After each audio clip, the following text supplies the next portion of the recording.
Welcome back. You're still watching Matters Arising, and tonight, as I indicated earlier, we are discussing the fallout from the Jeddah report. My name is Owusu-Ansah, sitting in for your regular host, Akumba Ben, and my guests are seated here with me. And to my immediate right is Mr. Omari Wadie, who is an aspiring first vice chair of the New Patriotic Party. Next to him is the Alhaji Mohammed Nazir, who is a member of the communication team of the ruling National Democratic Congress. And to my extreme right is Bernard Mornah, who is the General Secretary of the People's National Convention. Welcome, gentlemen. Thank you. Well, we are discussing Jeddah, the NYEP, instituted in 2006, metamorphosed into Jeddah, ostensibly to meet growing demands of the employment market and so on. But you'd agree with me that it has since become an albatross on the necks of government after allegations of financial impropriety on the part of some of the beneficiaries. First of all, let me take your views on this. Bernard, what do you make of the whole Jeddah issue and the controversies that have surrounded it in the past few weeks and months? It's a big question to ask the Jeddah issue. Which issue are we talking about?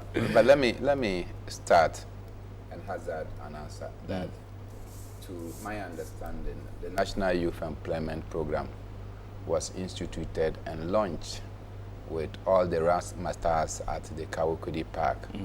I recall then that it was Honorable Boniface Siddiq, who was the minister responsible for youth, for employment. And the reason for which it was launched was that we had many young graduates that were churned out of our various tertiary institutions who were seeking employment, who were seeking some opportunity to apply their skills, and they did not have it. As a way of absorbing the huge numbers of the unemployment, to fortify them with some levels of skills, the National Youth Employment Program was instituted, mainly to ensure that 2 years after you have been enrolled into the program, you have acquired basic skills to lead you on to acquiring a permanent job. So if you ask me, it was not supposed to be a permanent outfit. Since its institution 2006 to date, we have had people that have been there, and they have taken the National Youth Employment Program to become a final stopping point for employment and not a training ground, so that they can use that to transit, acquire necessary skills, and move on. For instance, people go there and they have become task forces. They are either affiliated to the prisons, affiliated to fire service, affiliated to police.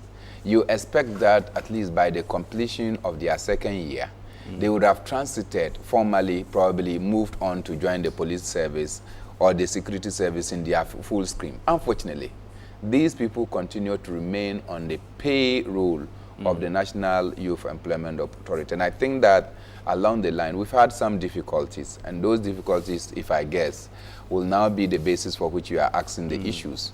And the difficulties including that some funds were misapplied, that some companies and individuals also took advantage of the non-existence of a framework, of a policy direction, of a law that guides the operations of the National Youth Employment Program.